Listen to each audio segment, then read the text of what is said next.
So good evening, everybody. First of all, thank you very much for the opportunity to share our experience. As Steve said, I'm by no means a security expert, but I've done some research within our organization, and hopefully I will give you some interesting insights in terms of how it functions at Lafarge and the challenges we face. So, mobility. We did a survey last year where we asked 20,000 people to respond, of which 4,300 respondents we did receive. They were predominantly between the ages of 35 and 49, which is pretty much close to our company's demographics as well, which is not a very young company. They were split 50-50 between, let's say, America and EMEA, and 50-50 between, let's say, management at all levels and regular staff. When asked what do they use the BlackBerries or smartphones for, BlackBerry scored obviously the best for work usage, and the iDevices, the iPhones, iPads, were the personal use devices. This was echoed in the question, where do you use these devices? The BlackBerry was more often used to travel with, and the iPhone, iPad was more often used at home. I can contest to that. My boy absolutely loves the iPad. He's only 3 years old. When I come home, he says, "Where's the iPad?" It's at work. It's not mine, my boy. Interestingly enough, besides from phone calls, SMS still scores popular in the usage section on top of mail, calendar, and other resources. So BlackBerry did not pay me to say this, but we are very much a BlackBerry house today. We've got 6,000 of our people, of the 76, on BlackBerry, roughly split 50% North America, 50% the rest, and we're growing at about 2 to 3% per month in the number of users. Currently, we're not officially supporting the iDevices, but we have issued it to about 25 to 50 of our executives. It depends on who you ask what the number is. And we are doing our evaluation and studying. Within weeks, we believe we will support the iOS 4, plus Lotus Notes Traveler. We don't use Microsoft. We use, let me say, reliable Lotus Notes. But we have found that with the Lotus Notes Mail, there is a lot of vulnerabilities, and we prefer the Lotus Notes Traveler solution. Let me just do a time check. So far, so good. So, what about security? The first thing we needed to ask ourselves, or tell ourselves, remind ourselves, is that it's not a PC. And it's not a PC for a few obvious reasons, and maybe not so obvious reasons.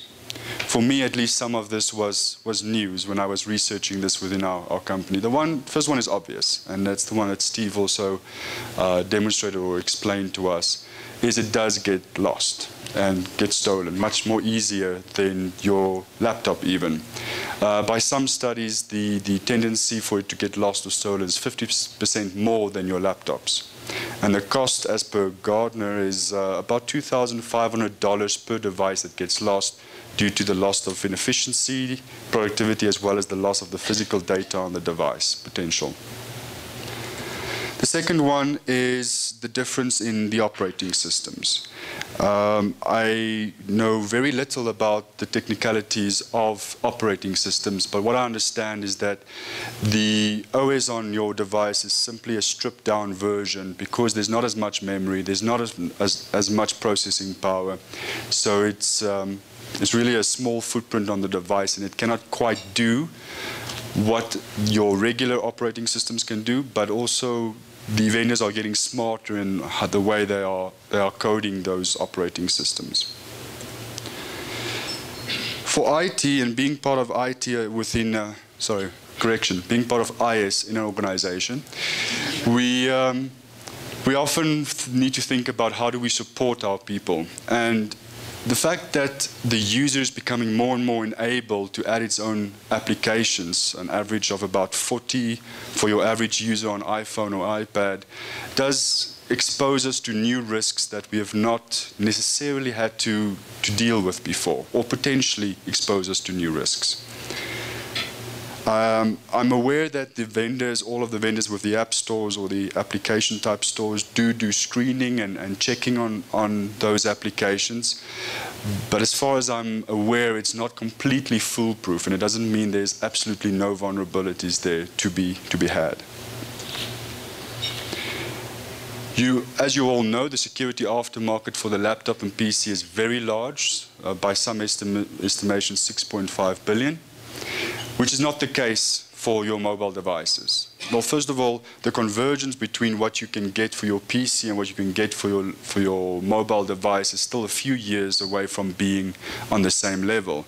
But then again, in some cases, you don't really need all you had or you do need for a laptop because of either it's being native to the operating system on a device, or they are using clever techniques like sandboxing and all kinds of other terms I don't really understand. So there is the improved editor responsibility, I think, across the board. From our research, it seems like BlackBerry is doing a better job at it than the others. There is the obvious increase of loss or theft. And the threats you would get from social type threats like scams and spams is pretty much similar. There's probably not, it's more tied, I believe, to your email than it really is tied to your device. So we have defined within Lafarge about 8 criteria when we look at security and security solutions. In very brief, most of these I'm sure you have on your list, but that's our cheat sheet. The first is that it needs to integrate with our current firewall and networking solutions fairly seamlessly. It's not always obvious how it can integrate with minimal change. When you do have access, we want to know and limit where you can get to within our network, which is normal. As the device is mobile, things will be traveling over the airwaves, so we need to know it's secure when transmitting.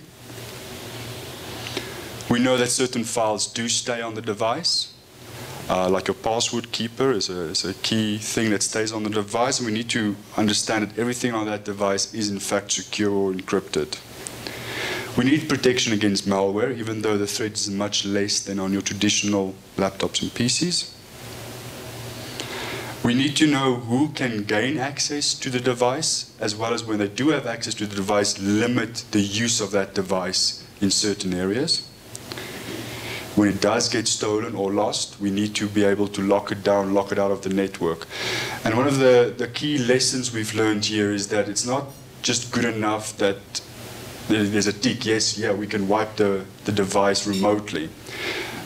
The problem is that if that wipe can only work when the device is online, you may get stuck because that device may not come online again. So you need multiple routes or channels within which to wipe that device after you know that it's been deleted, or it's been lost. And we are also a victim to Sarbanes-Oxley. We need to police the administrators, so we need to know who the people that can see and do everything, what do they look at, what do they do, and be able to report on that. So this is where BlackBerry is going to give me a nice playbook to play with. Right, Craig? So we did our own evaluation. This is basically where it came up with. Needless to say, we are not Android fans. Previously, we were not really iPad or iDevices fans either, but we feel that the ISO 4 has got the necessary minimum standards that we need together with Lotus Notes Traveler for our email. I was talking to our security officer, and he was telling me that they hired in France a professional hacker, had a few devices there, and asked him to hack them. And he could hack the iOS 3 under 5 minutes flat. It took him much longer with the BlackBerry. He managed to crack it, but when he cracked it, the the policies were set up to auto-wipe the device. So it couldn't get to any of the data on the device. So it passed the test for us. In conclusion, just to take all of this together and tell you what is the issues we struggle with most of the time when dealing with mobile security. First of all, the work-life topic, and it's not really work-life, it's more professional data versus personal data. It's not even clear within a single country where those lines get drawn, or a single small organization. Needless to say, when you're dealing with a multinational that's in 78 countries, there's no one rule that can apply everywhere. So it's really something we are struggling with. And even if we can get the policy right and people sign on the dotted line, how do you really enforce it? We don't have the solution as yet. Maybe BlackBerry will tell us something magical later on. Y generation. Now, I know there's a lot of debate about who's the Y generation. So as per our definition, about 25% of our people will within the next 4 years, 2015, be from the Y generation, meaning it's essentially people that grew up with technology and is much more keen to adopt it, and adopt it without the need of IT being by their side. By 2020, 40% of our decisioning committee, called the Director General, would be from the Y generation. And they are challenging us as IS within a company to be more, let's say, flexible and proactive, and not simply say, sorry, it's not a BlackBerry, we don't support it, for example. Cloud computing is another trend that's putting the power in the hands of the users. And they could even subscribe for services without IT or IS knowing about it. And we don't really have a handle on what does that mean in terms of risk for our business. People bring their own devices. And that's essentially what happened with the iDevices within Lafarge. We were a clear BlackBerry house. And then some of the senior management with power brought their iPad and wanted it to be connected to the network. And shame, the poor old IT guy. Sorry? Clever people. Clever people. But a poor old IT guy who dares say, sorry, we don't support it.